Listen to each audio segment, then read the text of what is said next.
of the fun. Hi, and welcome back to another Seed of Melanin Storytime. Grab your snack and your book if you have it. Today we're going to be reading Idia of the Benin Kingdom, written by Ekiuwa, Aire, and illustrated by Alina, Shabelnyk.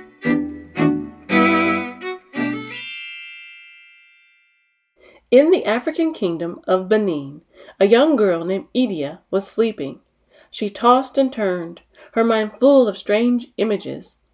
In her dream, a woman was fighting in a raging battle. Arrows zipped through the air at her from all directions, but they missed. Her magic charms protected her. Quickly, the dream changed. The battle was over, and the brave woman helped to heal those who were hurt by mixing herbs and potions and making the wounded fighters feel better with a single touch. Idia woke up with a start. What a strange dream, she thought, as she dressed hurriedly. She had always been fascinated with tales of heroic battles and with magic, but such things did not happen here. The kingdom was peaceful, admired by visitors from all over the world, and its people were happy. Idia's thoughts returned to the dream. Who was that woman? Women do not go to war. What could the dream mean? Idia said good morning to her parents and then ran outside to meet her friend, Idias. Let's hurry, Idia said. I want to get there early. Today was the Igue festival, a day of celebration in the village of Ugiegudu. There would be food, music, and dancing. Idia couldn't wait. Up the wide, dusty trail, Idia and her friend went, skipping and laughing all the way. Slow down! You'll wear yourself out before we get there, warned Idias. Can you do this? Idia asked, rolling her arms and shoulders. She cleverly drummed her feet to the familiar rhythm of the ima drum. Idia made it look like such fun that soon Idias danced along the path too. People buzzed with excitement in the center of the village. The Oba king was there. Hands slapped drums. Fires were started to cook the feast. Idia adjusted her beads and greeted all her friends.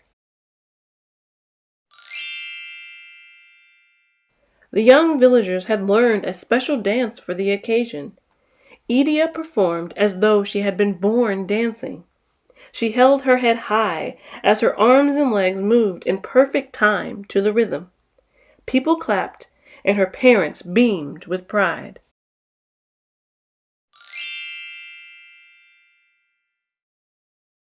You dance beautifully, Idia's father told her afterwards. Idia smiled, happy that her father had noticed how she danced.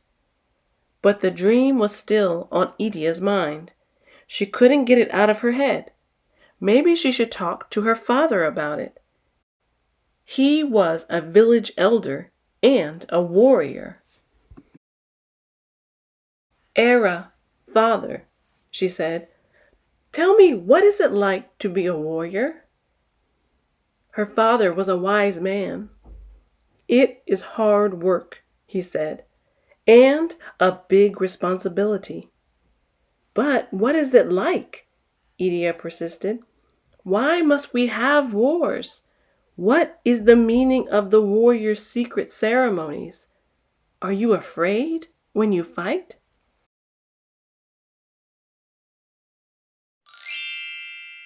So many questions, said Idia's father. You will not need to be a warrior, Ubi, little girl. You should spend your time having fun dancing. However, the dream would not let her rest. Maybe I can't be a warrior, she said, but I can learn some of the things that a warrior learns. Her father sighed when he saw that his daughter would not give up. If you agree to keep practicing your dancing, he said, I will talk to you every night about being a warrior." "Thank you," cried Idia, delighted. Every day, Idia danced. The more she danced, the better she became. The better she became, the more her father taught her about what it meant to be a warrior. He taught her about battle plans and how to deal with an enemy, and he even let her handle his weapons. Idia remembered all that she was taught, and she also remembered her dream. One day, Idia was helping her mother fetch water. Her mother stopped to gather plants. "Iye, mother, please tell me," she said, "about plants and healing, magic and medicine." Idia's mother knew a lot about these arts. "You're much too young to worry about these things," said her mother. "Please, I want to know," Idia kept asking. Her dream still lingered in her memory. Her mother finally gave in. "You really want to learn these things?" Idia nodded, proud and sure of herself. "Very well then," her mother agreed. "Perform your chores properly each day, and I will teach you about medicine and magic." From that day, whatever her mother asked her to do, Idia did. In return, her mother taught her about the gods and about medicine. Many years later, when Idia was older, she was invited to perform another dance with the village's best dancers for the young new Oba. The Oba enjoyed watching the dance. He also noticed Idia's energy, confidence, and rhythm. Later, the Oba sent messengers to Idia's home. He wanted to marry her. Idia was quiet for days afterwards. It would be unwise to refuse the Oba, but she didn't know if marrying him was the right thing to do. To help them with their decision, Idia's parents summoned a native doctor. He chanted special prayers for protection and wisdom for Idia. He also made 2 deep marks in Idia's forehead, to which he applied special medicines.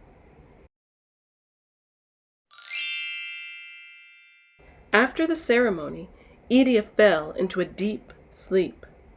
She began to dream. It was the same dream that she had as a child, but now that she was older, she could understand it clearly. She was the woman in the dream. She was a queen, and her young son was a king. There were many bad people who were his enemies, and they brought war to his kingdom.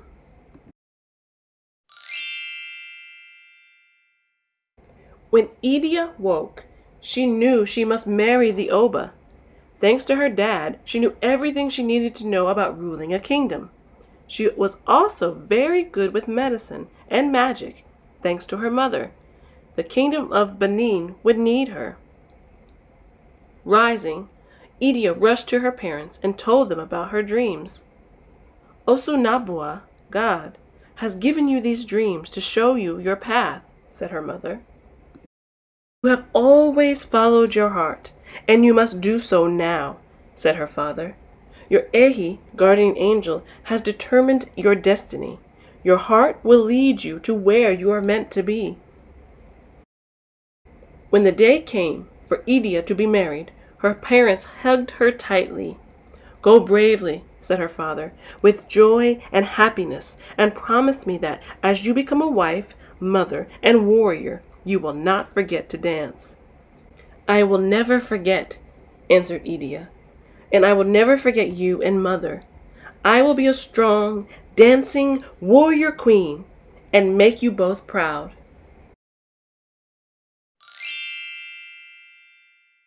And that is just what she did. She became a queen, a warrior, the first woman to fight for the kingdom, and the first Yoba, Queen Mother of Benin.